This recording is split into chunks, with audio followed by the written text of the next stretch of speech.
Hey, what's up guys? This is Anthony from Anthony's Customs, and the next review I want to do for you today is the Halo 4 Grunt Storm figure. Not my favorite figure in the world, but he gets to get reviewed. Either way, this is from the new Halo 4 box set, which is showing up at Target. I'll show you real quick what the box set looks like, just so you have an idea. It's a pretty large box. You got the 4 figures in the window and some artwork across the bottom, and then some new figure images on the back, that things you can look forward to in the future.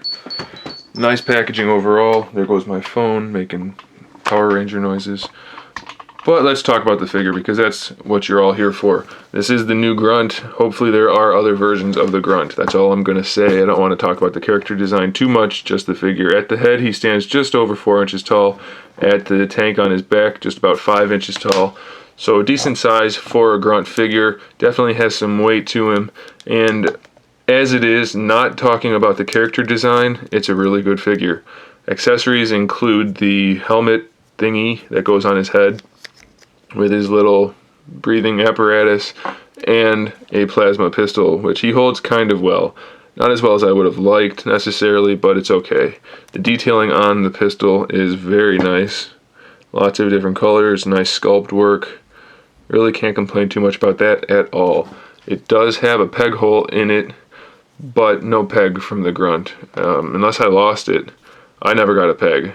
So either I lost it, I didn't know I lost it, or I never got one, but the gun does have a peg hole in it. Alright, let's talk about the Grunt paint job. Overall paint job's really nice. As you can see, standard McFarlane work here. The metallics are nice and metallic, lots of dry brushing to give it a nice worn look, lots of great detail. We'll talk about the sculpt at the same time. The sculpt is really accentuated by the great paint application.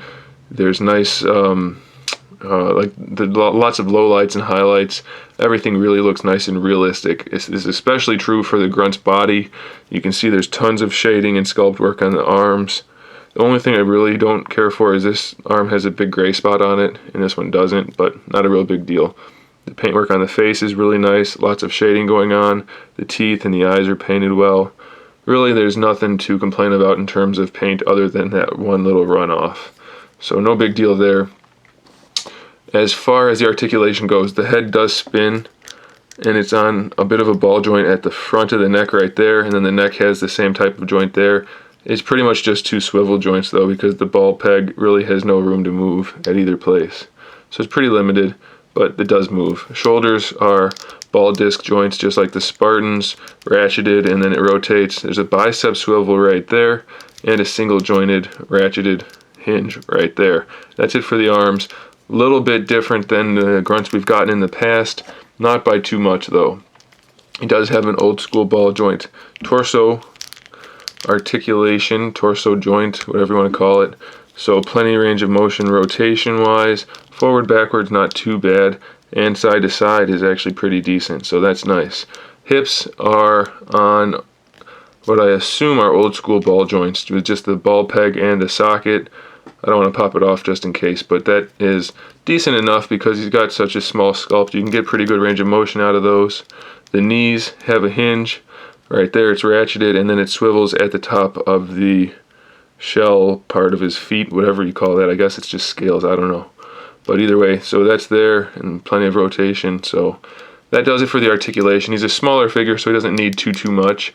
I would have liked a little bit different, maybe if you could rotate his wrists, because you can't really get his hand where you want it to hold the pistol, in my opinion. But it's not a real big deal.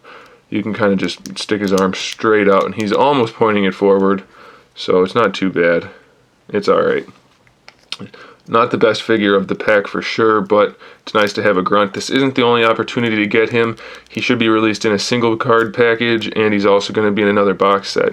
So if you're not too excited about this box set, hold off. I do recommend you get it though, because everybody likes Grunts, and even though it's a new design, it's a decent figure. So there he is, guys. Thanks for watching. Stay tuned for one more figure from the box set reviews, and in the meantime, keep collecting.